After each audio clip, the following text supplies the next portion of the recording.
Good afternoon, sir. Can you hear me? Good afternoon.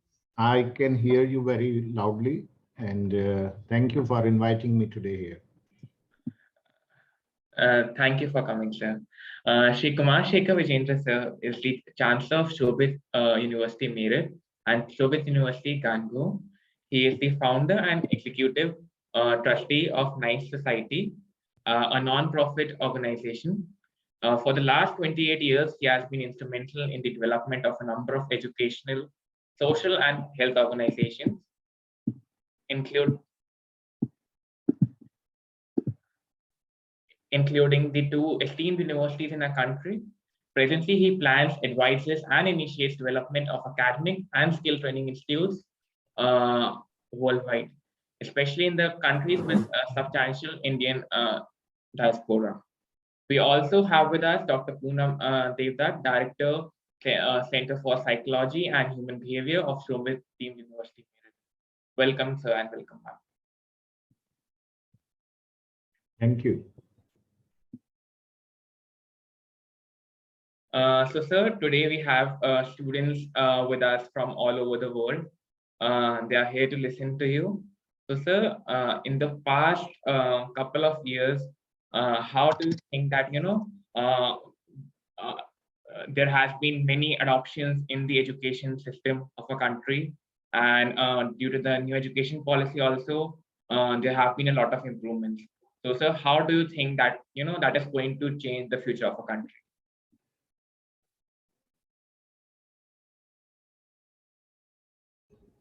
Good afternoon, everybody. It is indeed a pleasure to be with the young future of the nation. I'm feeling really young. Your energy I can feel. And I'm told that we have around 30 minutes in total. So in 30 minutes, we will like to discuss. I will like to share some of my experiences, some specific questions. If you people have, I will love to try to answer them also. And in case I will not be, you can write and you can share those answers with the TV team. And I will love to answer them otherwise. As a very specific question has been asked to me, that what is new in education today? Education has become more inclusive actually. And education has to be non-linear. Everybody has to decide what they want to do. In ancient India, if we look at historically, we had the same systems. But then started a system of education which is practically based on the need of the industry. The whole focus of education became so myopic that, okay, I want to learn this thing so that I can get a job.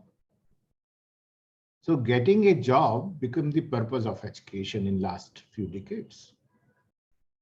But now with the National Education Policy 2020, today morning I was talking in a webinar on Education 5.0, Industry 4.0, you must have heard about. And we were talking that it has to be outcome-based experiential learning instead of teaching something to everybody to become what everybody else is. So this is exactly what is the change in education. If there are some specific questions, please do ask me.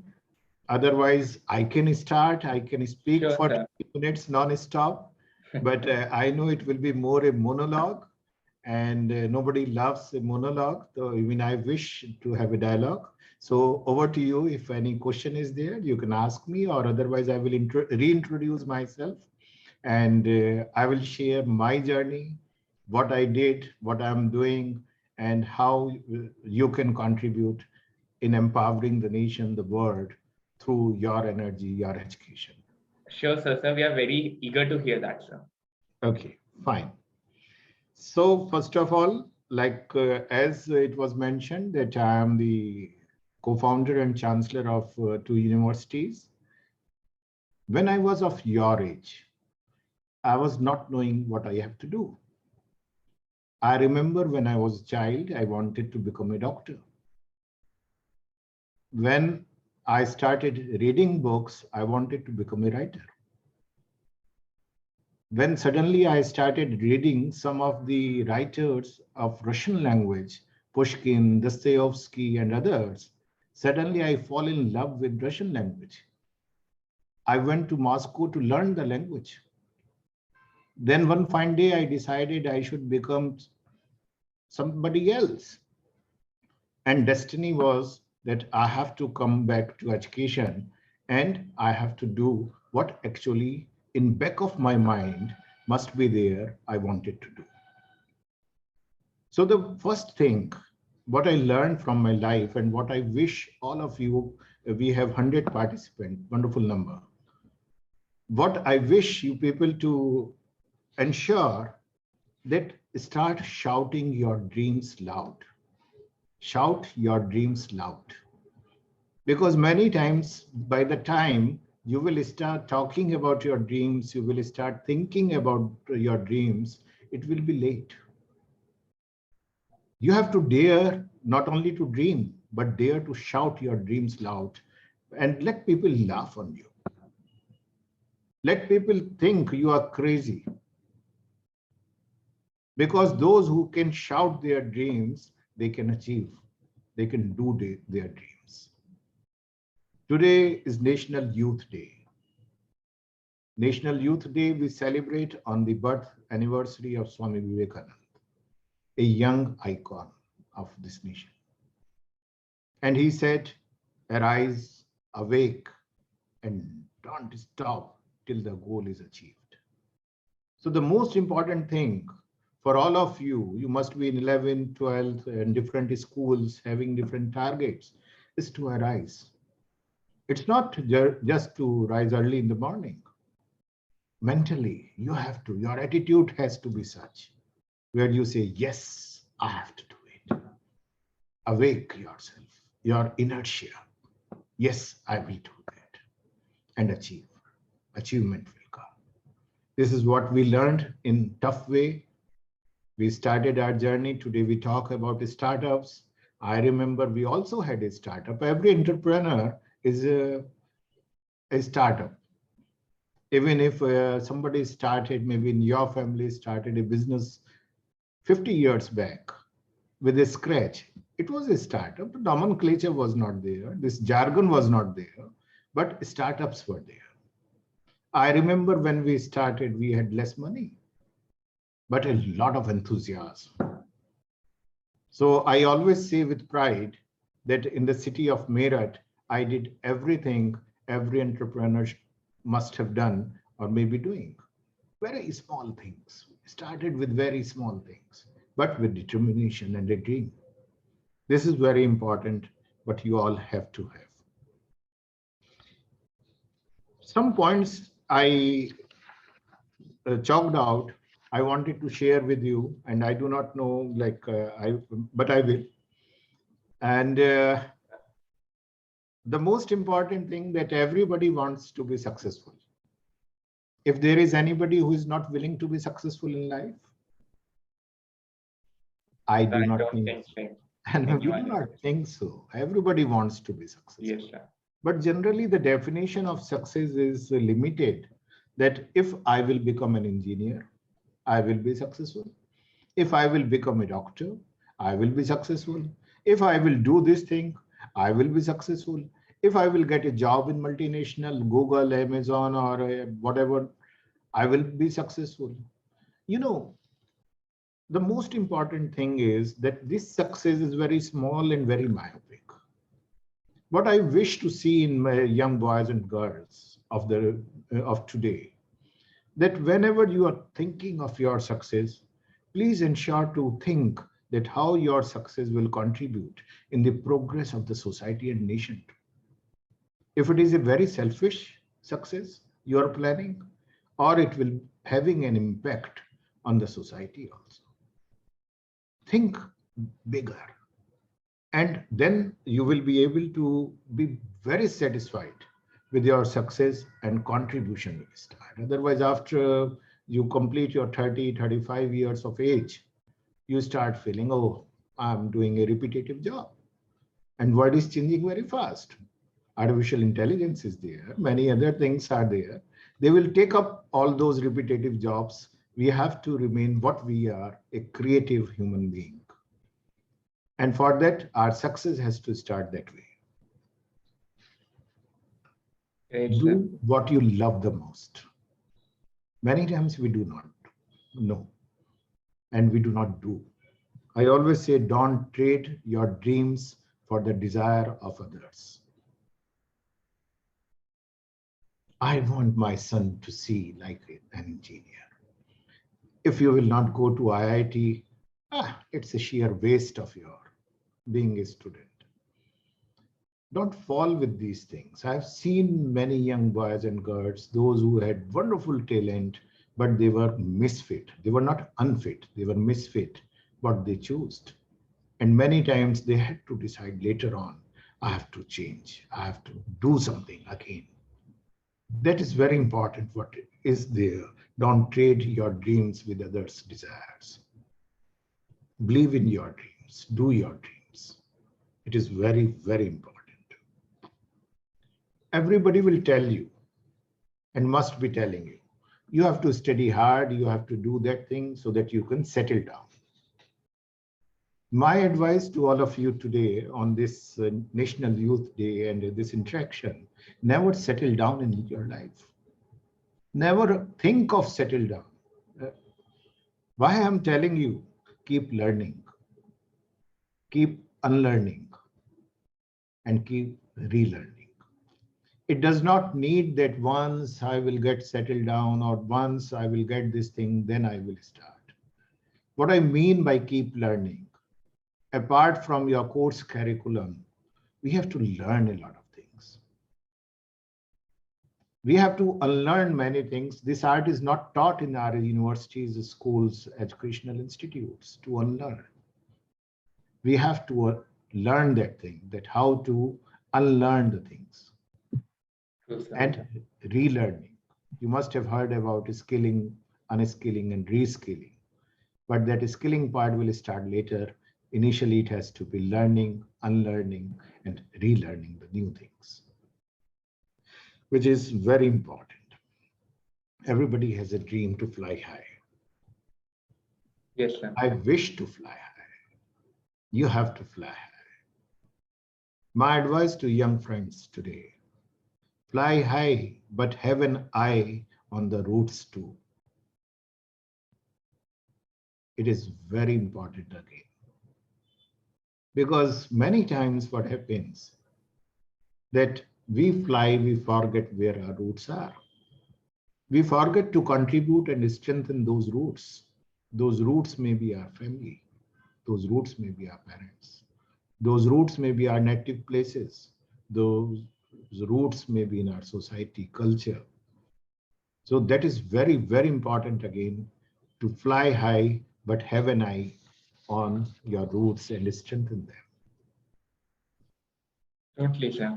A big challenge is coming nowadays. Everybody's talking about mental stress, depressions, what I should do. I do not know. We are like, stress is there.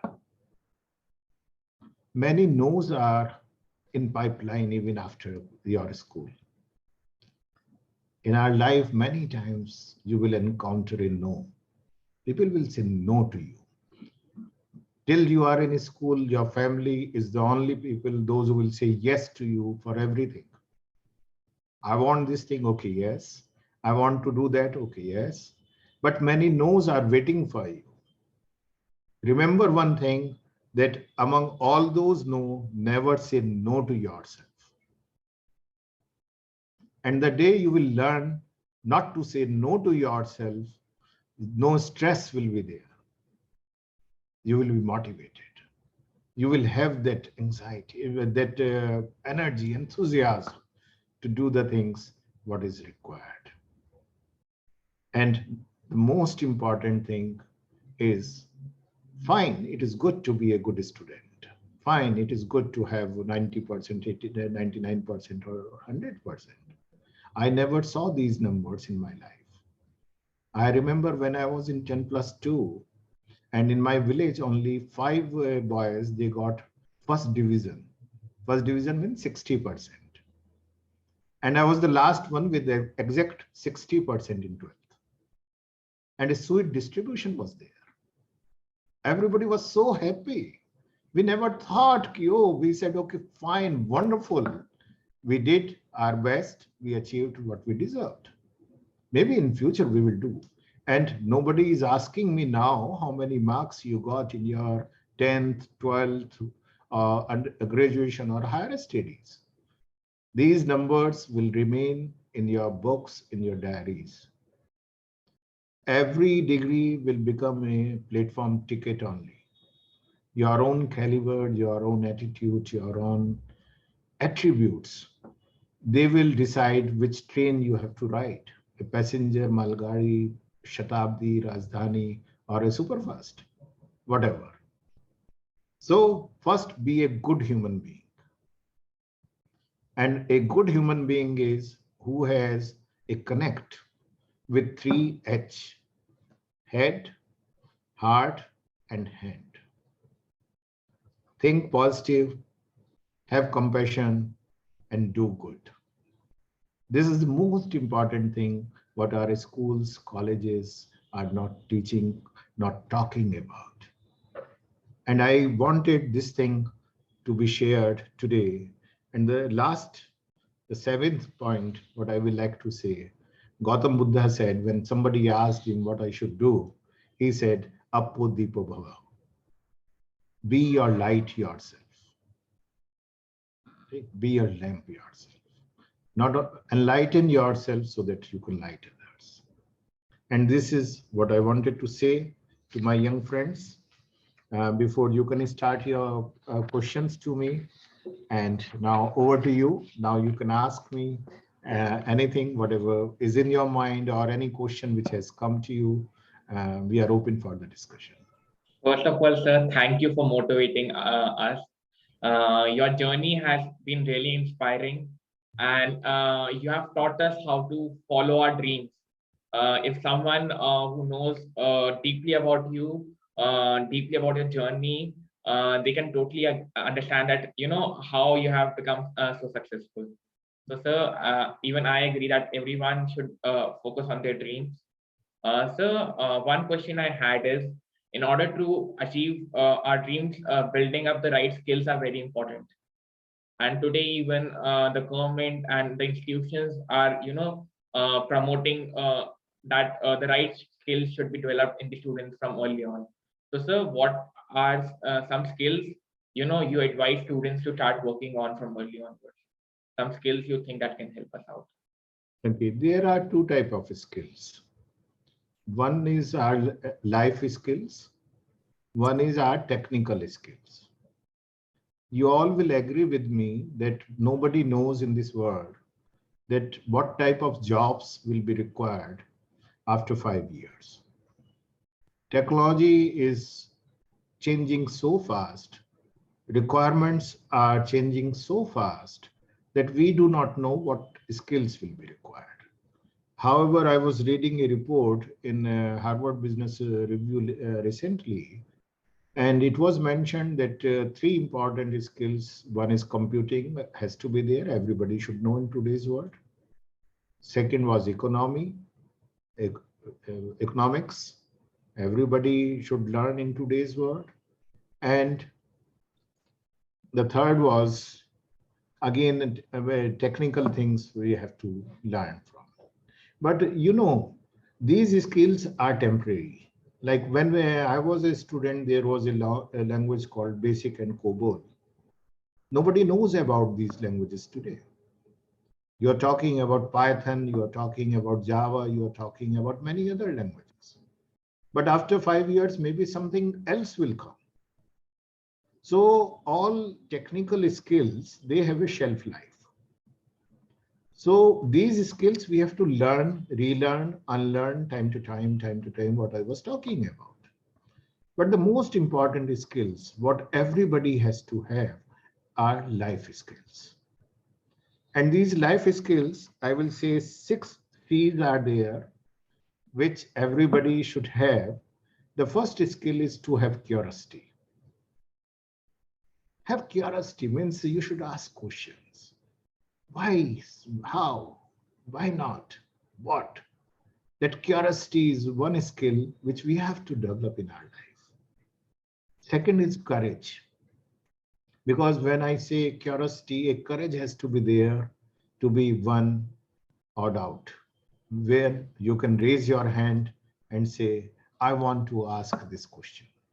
This is the curiosity. Courage to experiment new things.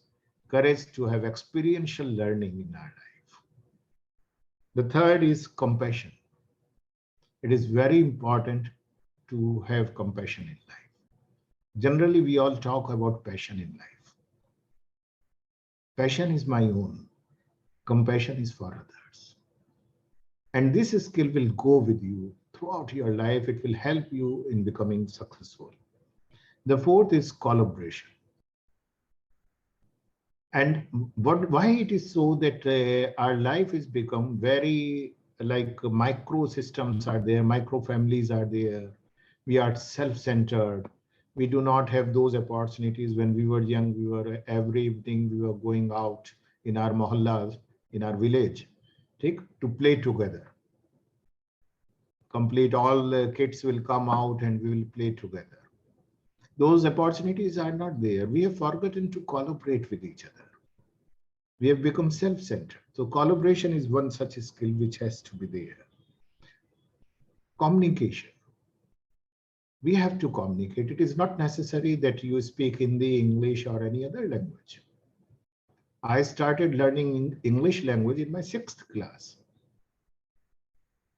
And I know I am not a good communicator in the language. I still speak a language which can be understood. But if you will look at it grammatically, if you look at it systematically, maybe it is not the perfect language. But communication has to be there, where I can communicate with each other. And communication need to be a good listener also. So this is the 5th skill, but I feel everybody has to have. And the last and most important skill is calmness. We all have anxieties. We all have not many things in our mind. We do not know why. Calmness has to be there. So if these 6 C's are there, life skill I call them, then all other skills can be learned, but these skills have to be excelled and mastered. And if these skills are there, they differentiate us from the machine. They differentiate us in getting jobs. They make us perfect human being, perfect professional also. Indeed, sir. And I think, we all should start working on these from an early stage in life. We have to. Yes, sir. So one question I got from Rini Khanna, who has joined us. Her question is that, according to you, what are the best career options available in the future according to the current scenario? As I said, believe in your dreams. Every option is the best option. I am coming from a university. I can say what faculties we have. They are the best faculties. I will not do that. For somebody to become a good engineer is the best option. For somebody to become a good doctor is a best option. But what I will say that when you are looking for options, ask yourself. Many times we have peer pressures, many times we have parental pressure, many times we have other pressures when we decide about what is the best option. This age is such, if I will advise you something, it may influence your decisions. So I should not do that. Every option is good where you like, because we have seen people doing excellent job anywhere and everywhere. So ask yourself, however, today we are talking about engineering, we are talking about technology, medical had always been there. One particular field which I will like to mention here to all of you, Agriculture is going to be the future as medical and engineering had been in past. So agri-informatics is there, agri-statics is there, agrophysics is there, agri-biomedical engineering is there. There are so many things. They are new areas. Think, explore, and do, and decide as per your own interest, please. Sure, sir. And even I think the same, that if you work hard and in any career field, you can actually achieve success in that. So one question we had is that how to become a good leader. It maybe it of a team, maybe it of a company's management. How can one student become a good leader of the world? To become a good leader, instead of leading, you should become a good follower. Those who follow, they become good leaders. Generally, we feel that to become a good leader, should have these certain attributes and qualities, then I can lead. What 6 C's I was talking about, they make a person good leader. This is one. Secondly, those who lead, they have a vision. And they can communicate their vision. They can communicate their dreams. They can talk about their dreams. And then you can become a leader. You know, generally people are looking for inspirations. Generally people are looking for people, those who can say, okay, fine, this is the goal, let us do it. And if you can do that, you will become a good leader. But before thinking of becoming a good leader, be a good human being and be a good follower also. Because whosoever inspires you, if you can follow the footsteps of him or her, that is important. Because leading is a process. It's not an art. I do not believe that to become a leader is an art. It is a process of grooming. How we groom ourselves, how we groom our skills, life skills. And then we start leading the people around. Great, sir. So I have got multiple other questions, but I would just pick one.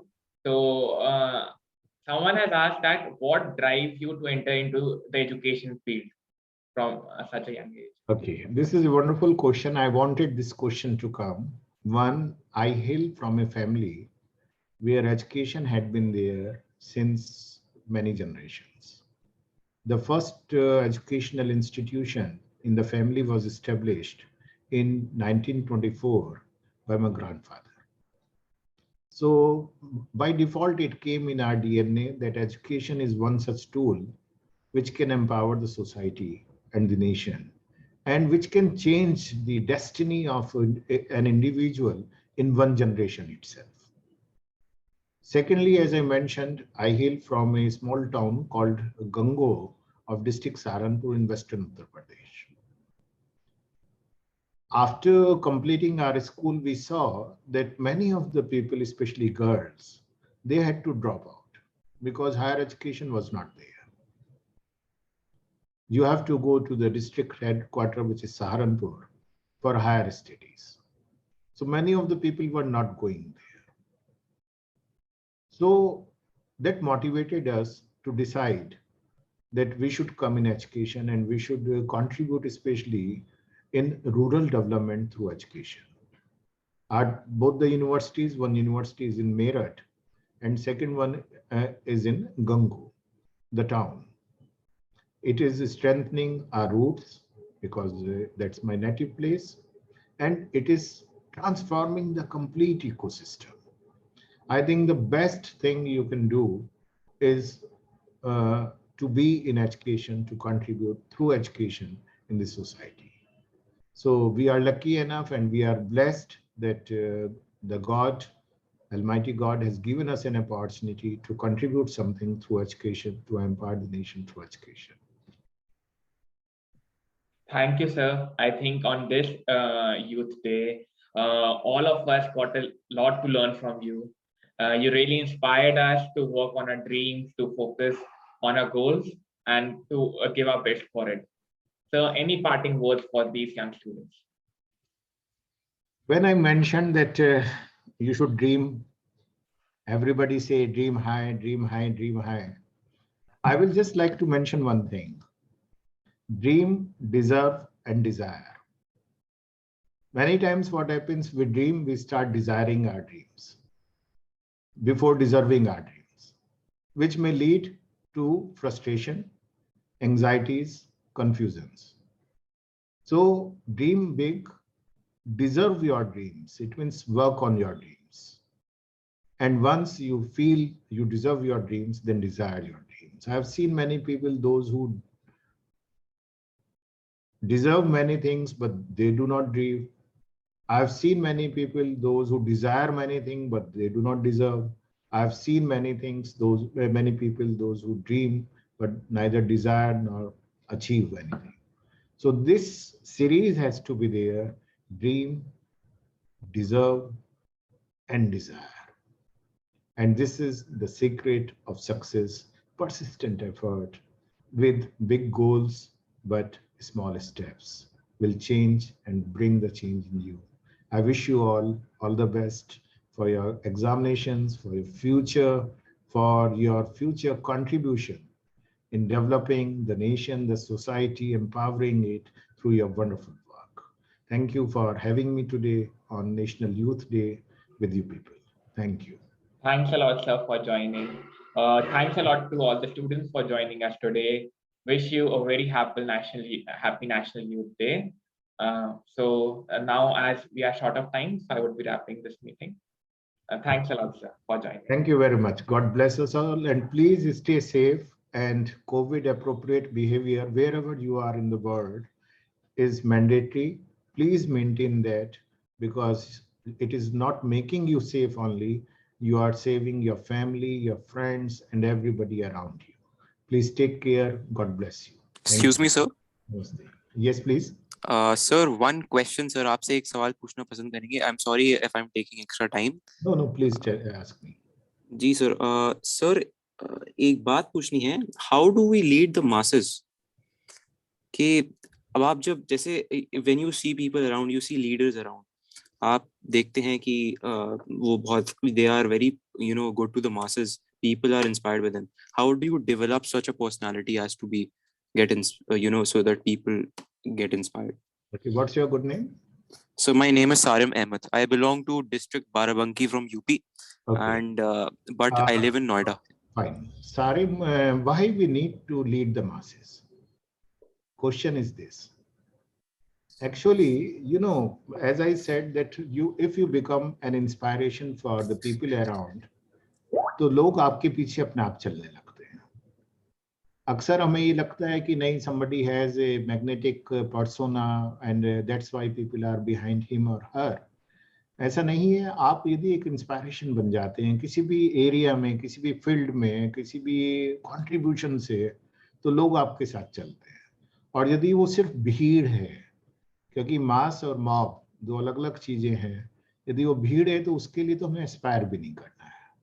तो अभी हम उस चीज से अपने आप को हटा के कि how to lead the masses, first we have to see that how not to become a part of the mob or the mass. You have to, this is a pyramid structure is there, that in the pyramid on the bottom mass is there, you refine yourself, you come up so that you can contribute more.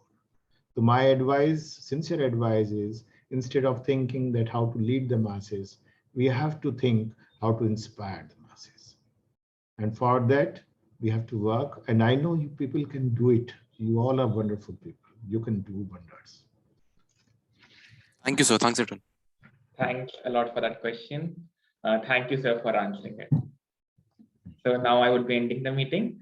Again, thanks a lot for all. Thanks a lot to all of you for joining. Bye. Bye. Thank you very much, and God bless you again, and take care.